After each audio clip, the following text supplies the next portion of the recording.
5, 4, 3, 2, 1, 0.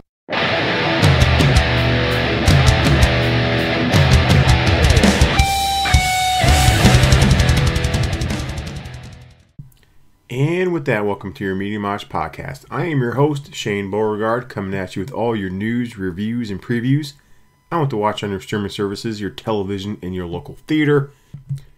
Coming at you Sunday night, December the 1st. That's right, you heard that correctly, December the 1st. I hope everyone had a great Thanksgiving. It was actually a pretty relaxing Thanksgiving for myself. We actually had a weekend of no basketball games. My kids' football season is over.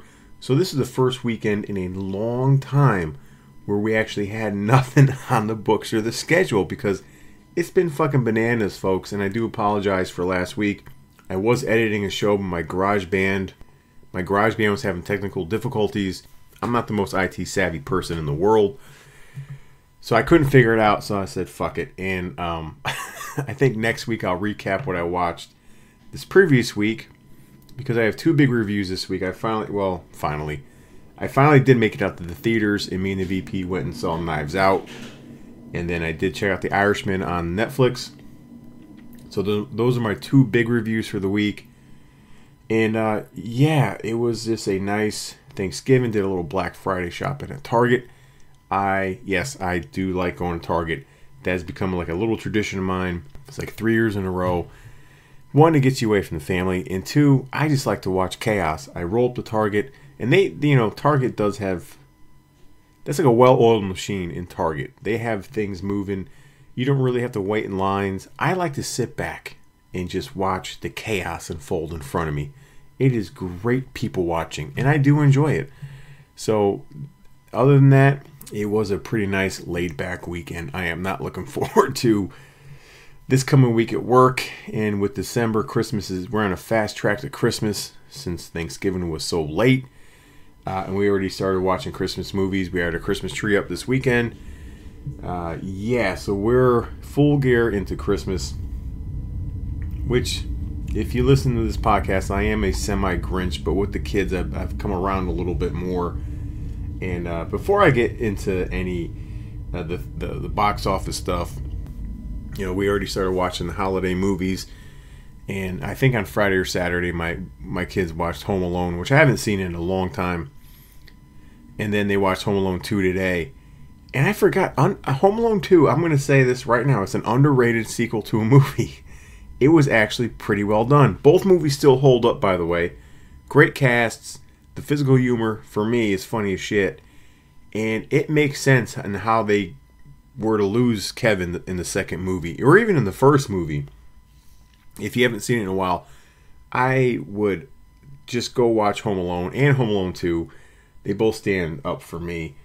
No news for me this week.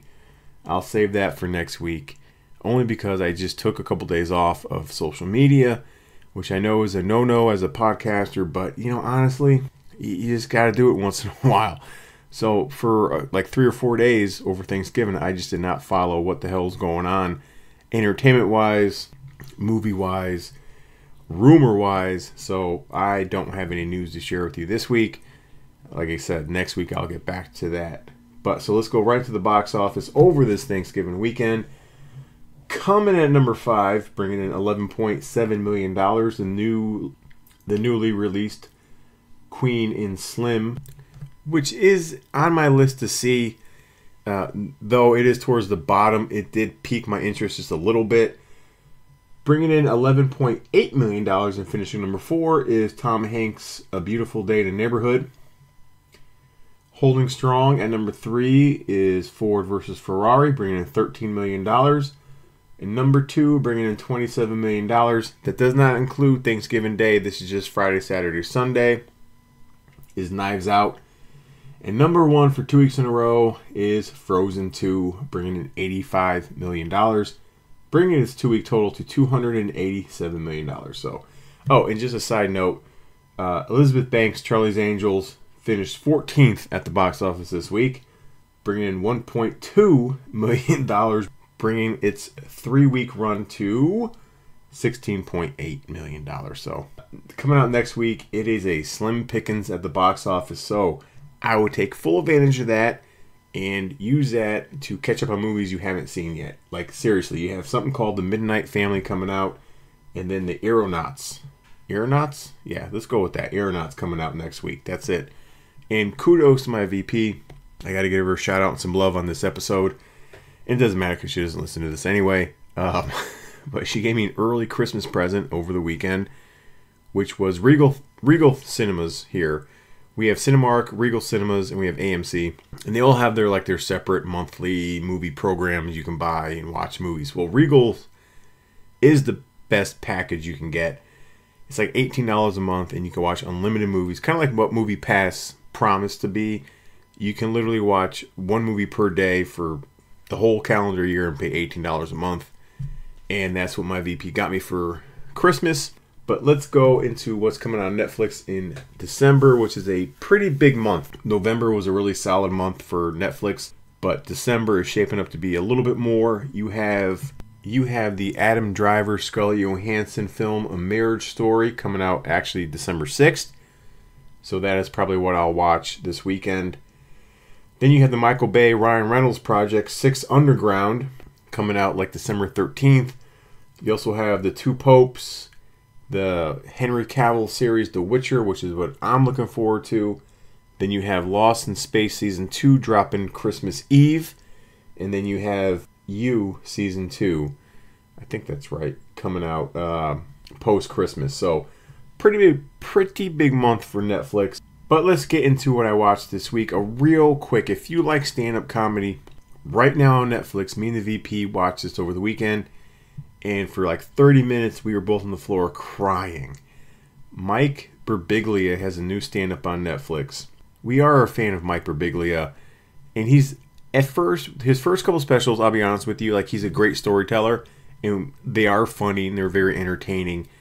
But this particular one, his material, because he's a new father or he talks about parenthood, just one of the funniest specials you'll see. It so far is one of my favorite of the year. Just on the floor, 30 minutes, just fucking dying. Go check that out. It's trending right now on Netflix. But let's talk about Titans. I finally watched the season finale over the course of the weekend, and it did not disappoint. Now, I know a lot of people, there are holes you can punch into the storyline with certain characters. They don't know what the hell to do with certain characters. But overall, I just loved the series. I can't. Plot holes aside, I love the Nightwing costume. I love the Deathstroke character this season. I love that final confrontation. Yeah, Beast Boy's still a puzzle. Raven's still kind of a puzzle. And for this season, especially the back half, the Jason Todd character, who I liked in season 1, turned into a fucking bitch in season 2. I couldn't fucking stand him this season. So yeah, it's not a perfect show, but it is. They are trying. I will give them credit. They have to balance out all these characters, and for the most part, I think they do a really good job. And I do like Hawk and Dove. I don't like the Hawk costume. He looks like a fucking idiot. But can we get more Dove? Can we get more Dove in this show? Hot is all I'll say. But no, I am really entertained. I like it better than Doom Patrol, though I'll admit, like, Doom Patrol is a better written show. It's a better acted show. So from that framework, Doom Patrol is the better all-around show, like, from a technical standpoint. But I just have more fun with the Titans. I think because I like those characters a little bit more. I know more of them. And but I'm a little concerned where they go with season 3.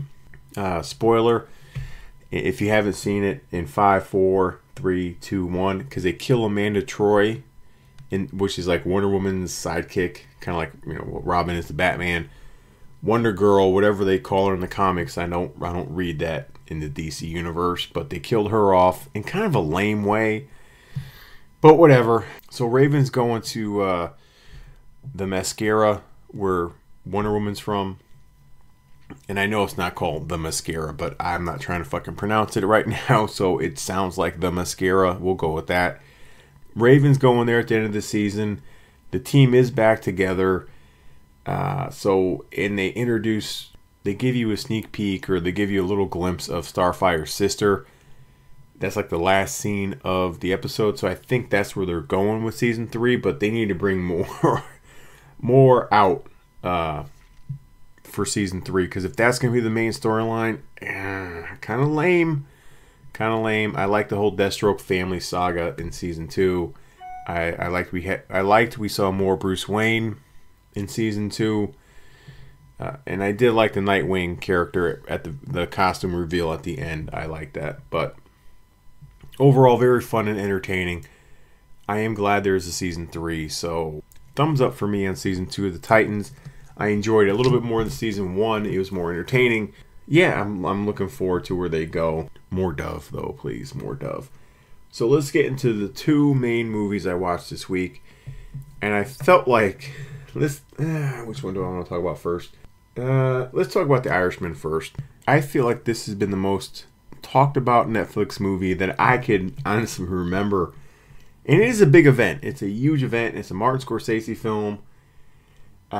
It was dead in the waters until Netflix purchased it. They were shopping around, I think Paramount or some studio, but it was like $157.8 million to be made. And Netflix picked it up, and it just took off from there. It had a theatrical run, but honestly, here in Greensboro, it hit the theaters last week. So it ran for 1 week before it got released on Netflix. And I did want to see it in the theater because I have a client who saw it in the theater and said it was great in the theater, and he feels like it's a better movie to see on the big screen than the small screen. And after watching it myself, I will say I have to agree with him on this. So where do I start unpacking this movie from? Right now, just to let you know, it's sitting at 96% critic score and an 86% audience score on Rotten Tomato. You know the characters: Joe Pesci, Al Pacino, Anna Paquin, Robert De Niro. I don't know why I mentioned Anna Paquin before Robert De Niro. The ever punchable Bobby Cannavale, who I fucking can't stand. You have a nice guest spot by Sebastian Maniscalco. In here, you have discount Matt Damon roaming through here. So it's a very well casted movie, and it's the story of Frank Sheeran, who worked for the Buffalino crime family run by Joe Pesci, but also became great friends with Jimmy Hoffa, played by Al Pacino. And it's narrated through Frank Sheeran's eyes as an old man. So there is the setup. In this movie, I feel, is in distinct stages. You have your first hour, which, my initial thoughts. I just got to get this out of the way. And this review is going to feel like I'm rambling on in fucking 20 different directions, because that's where my brain is at right now. You had De Niro's character going to war, what he did in war, meeting the Joe Pesci character, and then doing odd jobs for the Buffalino family, and then he's driving Joe Pesci and his wife to this wedding of Joe Pesci's cousin, played by Ray Romano, who's a lawyer who helps out the different crime families. So I know this is kind of confusing. So in between the drive from Philly to Detroit, you get filled in with all the backstory and how Frank Sheeran comes up through the crime family, meets Jimmy Hoffa, works for Jimmy Hoffa, runs a Teamster union, and how his friendship forms there. So, so I felt the first hour was a good setup till you meet Jimmy Hoffa. And I'll say this is what I'll say about this film. The acting, goes without saying, is superb. I thought Al Pacino, De Niro was great, don't get me wrong, but I thought Al Pacino did a little better, because Al Pacino at this point in his career, he's over the top. He's like almost, now, hear me out. He's almost like Nicolas Cage. He plays a character for himself. He was very hammy in this movie, but I felt the Jimmy Hoffa character itself needed to be that over-the-top, ham-like character, and Pacino delivered on point with that performance. But for me, the person who stole the movie was Joe Pesci. Now, it's not your typical Joe Pesci gangster movie role. It's very subdued. It's kind of just underplayed. It's very subtle.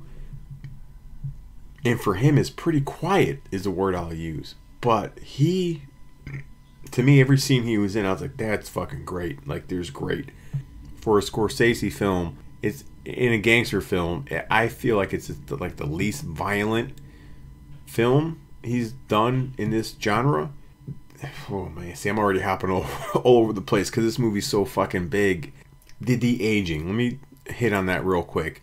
There's a couple scenes that takes you out of it. One, there was a scene where De Niro stomps out this meat market guy for harassing his daughter, and it looked spastic. Like, it looked like a fucking 85-year-old having a stroke on a sidewalk. Spastic to it.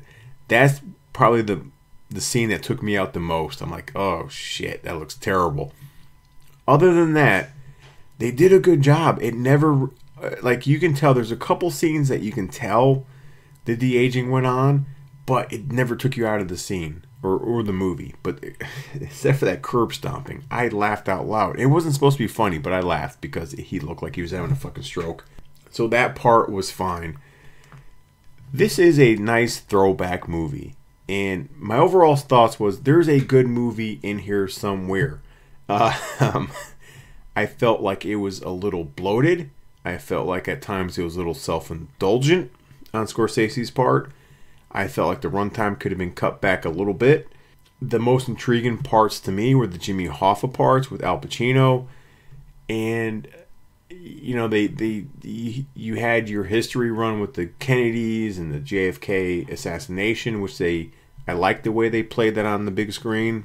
Anna Paquin, there's some controversy because they didn't give her a lot of talking parts. But, you know, honestly, she wasn't the focus of the movie. It was Pesci, De Niro, and Pacino's story. So, you know, Anna Paquin plays one of his daughters. And throughout the film, she's put off ever since her dad beat down that meat butcher at that fucking curb stomping scene. She was put off by her dad and by Joe Pesci's character. She didn't want anything from him. She felt uncomfortable taking gifts from him because she knew where they got the money from and how they made their living. She gravitated towards the Jimmy Hoffa character because he was outgoing. He was for his family. Yes, he did, you know, put himself in. He wasn't the cleanest guy. He wasn't the white knight in shining armor. But in the end, he wasn't run by the mob. He used them as needed. But he really did care about family, so she gravitated towards that character outside her father. So, because the second act of this movie is Frank Sheeran's relationship with Jimmy Hoffa, and then you got the third act, which was sad to me. It's Frank Sheeran as an old man, and you get to see all these characters just kind of die off in front of him, and they bring you to present day, and like his nurse in his nursing home doesn't even know who Jimmy Hoffa was. Which was really sad for me in certain parts because, like, Hoffa and Kennedy and that whole situation was a huge fucking deal back in the day. Or in the present day where Frank Sheeran was. Like, people don't know who Jimmy Hoffa was. Like, I grew up knowing that he just disappeared. Like, he was whacked by the mob. That's all I fucking knew. I didn't know all the ins and outs. I didn't even see the Jack Nicholson movie. And that was, like, 20 years ago. So even today, people are like, who the fuck is Jimmy Hoffa? I don't want to say his life meant nothing, but I'm sure at that point in his life he felt like he was doing something for the mob and Jimmy Hoffa. And it's just funny, like, as time passes, like, these people are, especially, you know, these people are forgotten. And it just shows you, like, that type of life you decide to take on alienates yourself from your family. Like, his daughters didn't want anything to do with him, so he died an alone old fucking man. Yeah, so that last fucking part of that movie for me was a bummer. Like, the best part of the movie was the second act. When Jimmy Hoffa came on screen, and it was his relationship with Hoffa that really drew me into this movie. It's a good Scorsese film. It is. But, I have to see it again. I feel, this is the way I was explaining it to people before I really started thinking about it. As anyone knows, Quentin Tarantino is my favorite director of all time. Hateful Eight is my least favorite Tarantino movie. And I recognize it's a good movie. It's well acted, it's well made, it's well crafted. It's a fine movie. But in the Tarantino catalog, it doesn't resonate with me. It's towards the bottom. So I equate The Irishman, for me, to The Hateful Eight with Tarantino. It's a fine film. It's a throwback. It's well acted. It's great to see Pacino, De Niro, and Pesci on screen together. But as the story goes, and as the plot goes, and just the overall, for me, the lack of emotional punch in this movie, I never felt connected to any character. So this is the Hateful Eight of Scorsese's library for me. Like, it's a fine film, but for me, it's towards the bottom half of Scorsese for me.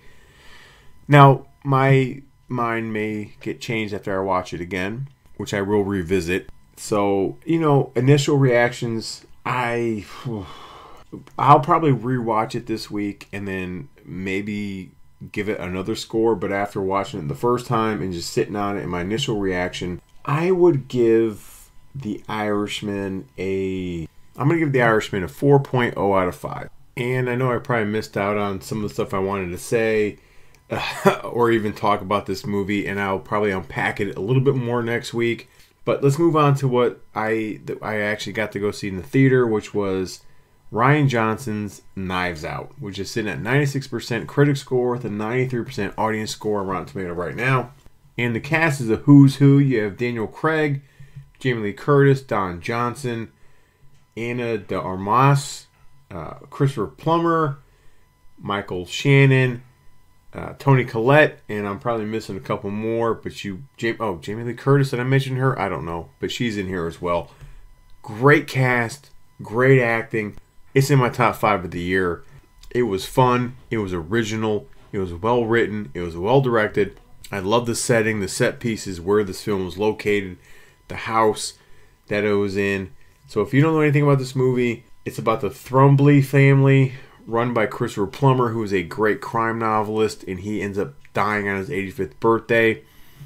It's ruled a suicide, but someone in the family doesn't think so and hires Daniel Craig to work it out, to find out what really happened to Christopher Plummer's character in this movie. So every kid or every sibling, granddaughter, grandson, daughter, son, is out for their own interest in this movie, and it's kind of a who's done it, but in a different way. Because, and it's hard to talk about this movie without any kind of spoilers, but the two stars of this film obviously is Daniel Craig, who does his best Foghorn Leghorn impression, and it works though. He plays a deep Southern gentleman's accent, and it is so fucking weird hearing it coming out of his mouth, but it works. And then you have Ana de Armas, who plays Marty, and she was in Blade Runner 2049 and War Dogs, which is a criminally underrated movie as well, with Miles Teller and Jonah Hill. She plays the nurse of Christopher Plummer, so when he ends up passing away, she becomes a very interesting person in this film, and that's all I can say without spoiling it. Yeah, it was different. So once they revealed what happened to Christopher Plummer, I'm thinking, how are they going to work their way out of this? But they do in a great way. I love this movie. The VP loved this movie.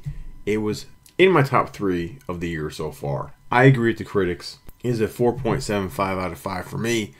Yes, the third act, you can say, gets a little old or redundant, or you've been there, done that before. I don't care, because I enjoyed the performances that got me to that point. And it was clever. Thumbs up, 4.75 out of 5 for me for Knives Out. Go check that out right now. Rian Johnson has redeemed himself from that, which I can't blame him for The Last Jedi. Okay? Looper was great. Brick was fantastic. Last Jedi, not my favorite, but I wouldn't hold that against him right now. Go check out Knives Out. So that's it, folks. That's all I have for you. I hope everyone has a great first week in December. Next week, I'll have all kinds of news and all kinds of shit for you next week. I'll get in my normal holiday shit. So until then, go check me out on Facebook, Media Mosh. Go check me out, more importantly, in the Apple Podcast Store. Download me, share me. Give me that 5-star review. I know you want to. And then circle back and check out Mr. Argue Myself on Facebook, Twitter, and Instagram. 3 different platforms for 3 different types of content. Until then, get caught up. Get caught up in the mosh.